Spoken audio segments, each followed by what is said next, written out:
Olá, amigos e amigas, que a graça e a paz de Jesus esteja com cada um de vocês e que todos tenham um feliz dia. Vamos estudar a lição e hoje, domingo 18 de junho, a lição 13, ela tem como título Preparação para a crise final. A lição de hoje está baseada no livro do apóstolo Paulo, de 1 Tessalonicenses, capítulo 5, versículos de 1 a 6. E o apóstolo nos diz que a segunda vinda de Cristo será certa e repentina. E por isso a necessidade de que todos os cristãos se preparem para esse momento, principalmente para os eventos que acontecerão antes da volta do nosso Senhor. E Jesus, quando ele esteve entre nós, pela primeira vez como Salvador do mundo, ele alertou aos seus discípulos de que todos os crentes devem estar vigilantes e preparados. E até ele contou assim parábolas, que evidenciava isto, que até a sua volta aconteceriam muitas coisas, E ele advertiu dizendo, olha o que Jesus diz: mas a respeito daquele dia e hora ninguém sabe, nem os anjos dos céus, nem o Filho, senão o Pai, que está lá em Mateus 24, 36. Vejam, Jesus aqui, ele fala que a sua segunda vinda, nem ele sabe. Quem sabe somente é o Deus Pai, e nem os anjos sabem, e que ele, Deus, autorizará a vinda do seu Filho no momento correto a este mundo.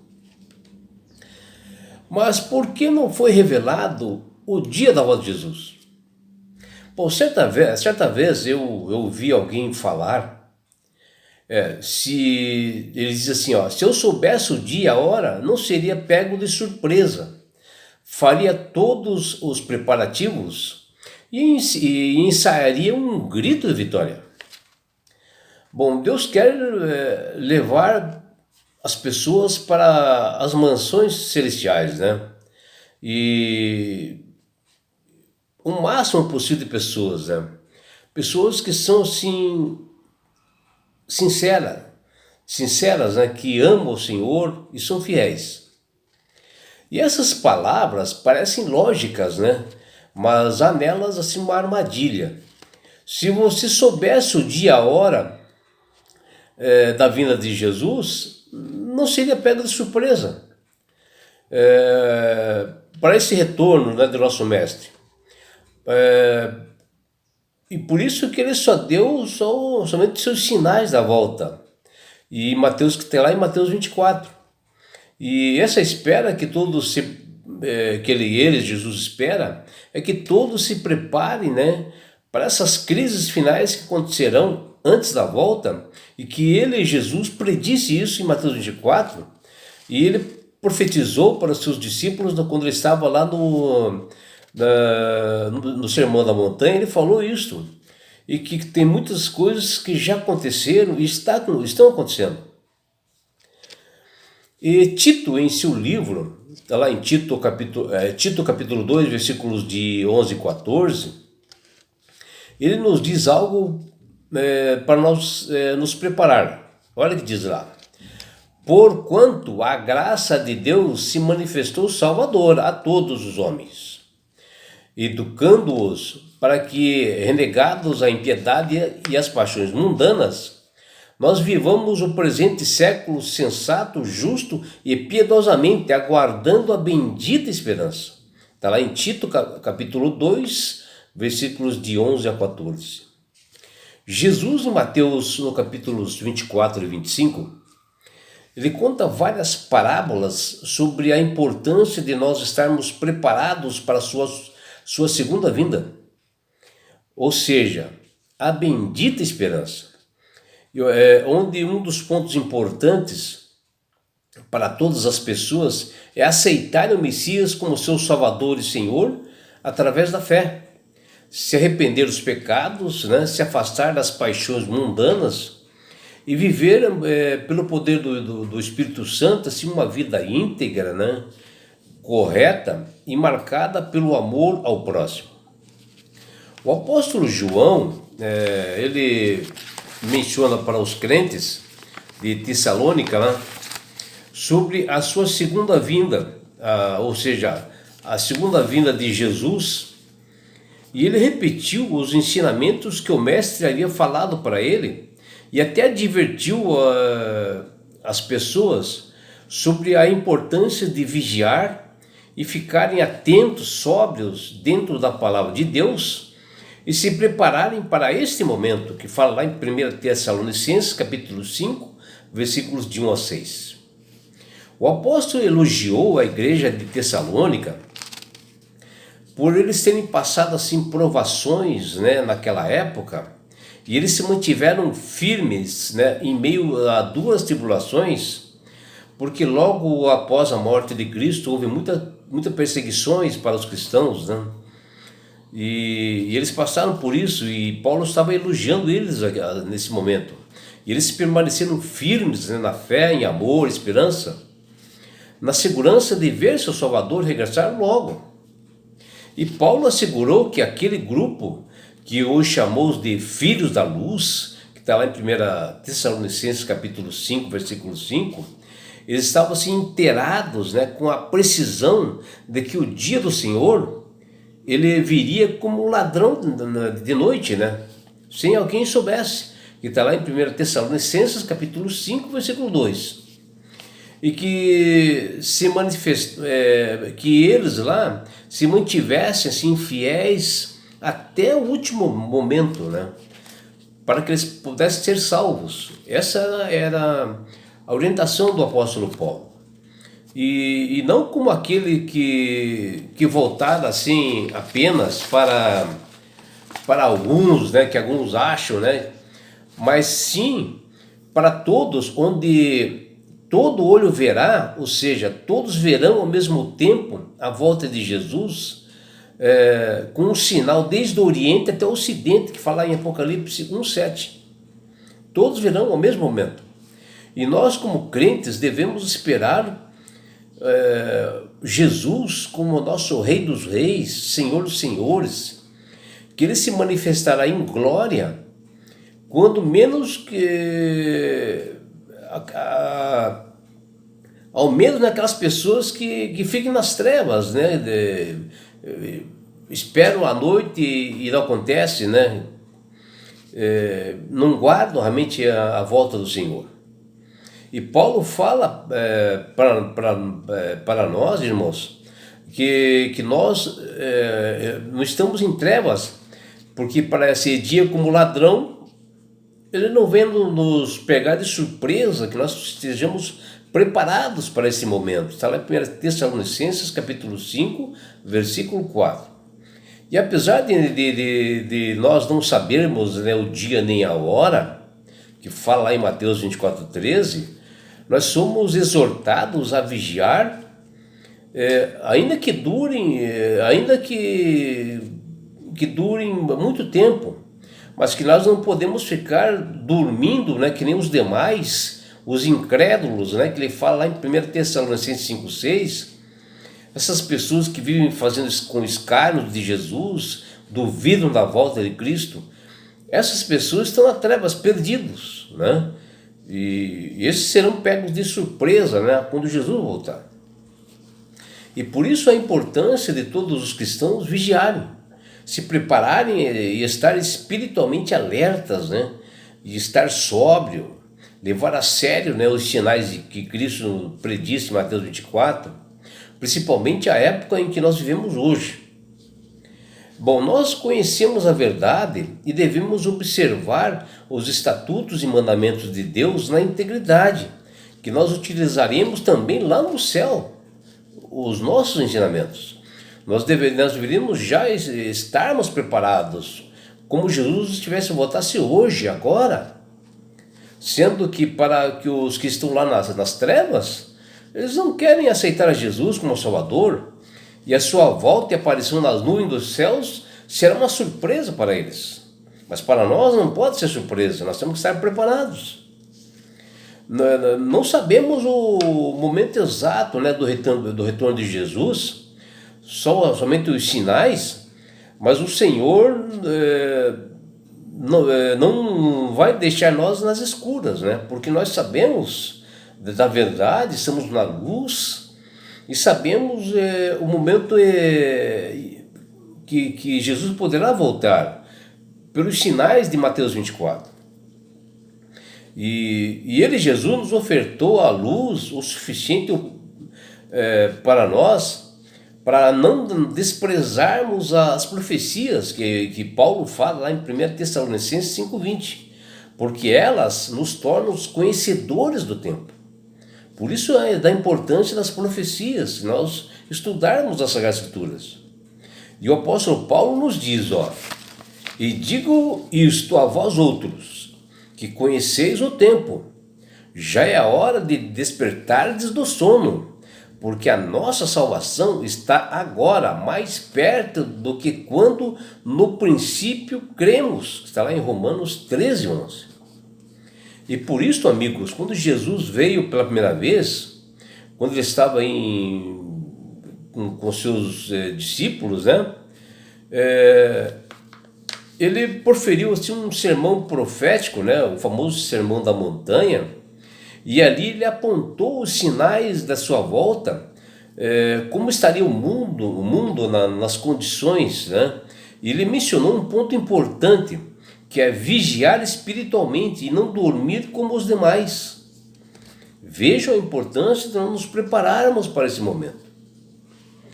E porque nós temos um Deus que ele profetiza, ele instrui os seus profetas, e essas profecias acontecem, assim como já aconteceram várias profecias. E uma das profecias importantes que aconteceram está lá em Daniel 2, e aqui conta, né, que o rei Nabucodonosor, que ele era rei da Babilônia, e que um determinado dia assim, ele teve um sonho assim muito ruim, e que seu espírito assim, ele ficou perturbado, ele ficou nervoso, que até perdeu o sono. Então o rei mandou chamar, né, os magos, os feiticeiros, videntes, caldeus, para eles decifrarem esse sonho. Mas acontece que esses feiticeiros tiveram tempo para fazer isto, e eles não conseguiram decifrar o sonho do rei, porque o rei não contou o sonho. Esses feiticeiros, ou a pessoa que desvendasse, ela teria que saber o sonho e dizer o que era o sonho. Vejam como que era o rei, né? Inteligente. E esses videntes voltaram, né, no tempo que o Nabucodonosor deu para eles, e eles chegaram para o rei e falaram: olha, rei, não há um ser humano no mundo, um mortal, que possa desvendar esse seu sonho. Não existe. Aí ele tinha um jovem assim que cuidava do presídio, né, das pessoas presas, e ele lembrou de Daniel, que estava preso lá. Ele falou: rei, eu tenho uma pessoa que pode realmente desvendar seu sonho. Chama-se Daniel. E daí ele pegou e mandou prender os feiticeiros de adivinhadores, magos, né, que estavam ali, que não conseguiram desvendar. Ele mandou prender, inclusive ameaçou de morte eles se eles não conseguissem desvendar o sonho. Aí chamaram o Daniel pediu um tempo, né? Aí ele, com muita oração, junto com seus companheiros de cela, e passaram a orar, a clamar a Deus, e Deus, em visão, apareceu para Daniel e decifrou e revelou esse sonho para ele. E o que aconteceria? Aí Daniel se apresentou para o rei, tudo arrumado, né? Porque ele tinha falado com a pessoa responsável pelo palácio, né? Eles deram uma roupa especial para ele e ele foi lá. E ele se apresenta assim, bem vestido, né? E, e Daniel revela ao rei sobre o seu sonho e os mistérios, né? Mas antes ele engrandeceu o nome de Deus, né? Dizendo que Deus é um Deus que é poderoso, né? Que é um Deus realmente que sabe dos tempos, vem reis, sai reis, que ele sabe tudo isso. E quando o rei, né, pediu para que ele contasse, né, o que era, ele começou a contar. Daniel diz que o rei estava assim olhando para fora assim do palácio, e eis que ele enxergou assim, uma grande estátua que estava assim, diante dele assim, né? Onde a cabeça da estátua ela era de um ouro bastante finíssimo, o peito e os braços eram de prata, o ventre e os quadris assim de bronze, as pernas de ferro, né? E os pés em parte de barro e uma parte de ferro. Mas e quando o rei estava olhando, eis que veio uma pedra que ela foi cortada sem auxílio assim, de mãos, e ela feriu a estátua nos pés, que era de barro e ferro, e esmiuçou toda, né, a estátua. E Daniel menciona ao rei que a cabeça da estátua que ele havia sonhado era justamente o reino dele, a Babilônia, e a nação que ele governava. E que na sequência se levantaria outro reino, né, uma outra nação, que era o peito e os braços de prata, que eram os medo-persas. E um terceiro reino de bronze viria posterior, que seria o ventre, né, da estátua, que seria a Grécia. E o quarto reino, ele diz que será forte como o ferro esmiuçado, que era Roma, né? Ou seja, era uma sequência, né, de reinados, né, que aconteceram, e justamente conforme o sonho do rei Nabucodonosor, e que foi desvendado por Daniel com profecias que aconteceram, né? E que Daniel, naquele momento ali, ele avisou que posterior a tudo isto, viria-se um reino que jamais seria abalado, jamais passaria por um povo. Né? E o rei agradeceu a Daniel. O que nós vemos, né, que essas predições do profeta Daniel, que ele fala até que posterior a tudo viria um reino inabalável, ele está falando, sabe de quem? É justamente sobre a volta de Jesus, sobre o fim dos tempos, sobre o que aconteceria no mundo na volta de Jesus, onde um reino inabalável nos céus, né? E esse é o reino de Jesus. E o que nós vemos é que essas predições do profeta Daniel aconteceram no decorrer dos tempos, e assim nós temos essas evidências poderosas e lógicas para nós confiarmos nas profecias, nesse Deus que ele é poderoso, que ele tira reino, ele coloca reino pelo seu poder. E o livro de Apocalipse, com essas profecias, se cumprirão. Acredite você ou não, se cumprirão. E é por isso, meu amigo, minha amiga, que Deus tem falado com todas as pessoas para aceitarem Jesus como Salvador e Senhor. Porque quando você aceita Jesus como Salvador e Senhor, você passa a ser uma pessoa sábia. Você passa a ter entendimento, assim como tem o Daniel, né? Ele conseguiu decifrar esses sonhos de um grande rei que foi Nabucodonosor, que toda a história conhece da Babilônia. Os livros de história estão lá marcados sobre isto. E aconteceu justamente como está aqui. E nós estamos falando, meus amigos, São anos bem antes de Jesus, no Antigo Testamento, a Babilônia Antiga, né? Então, por isso que a importância de você acreditar em Jesus e aceitá-lo. Porque o Espírito Santo começa a trabalhar e você passa a ter inteligência e começa a manusear melhor essas escrituras, ter entendimento. E não é só isso, meu amigo, meu amigo. Minha amiga e meu amigo. Quando você aceita Jesus como Salvador, você ganha de Deus esse presente que chama-se salvação. E com isto, Jesus vai levar-te para as mansões celestiais, um lugar onde não há mais dor, mais morte, mais aflições. E sabe por que Deus quer fazer isto? Com você, minha amiga. Com você, meu amigo. Porque Jesus te ama. Abraços do seu amigo João Carlos Amorim.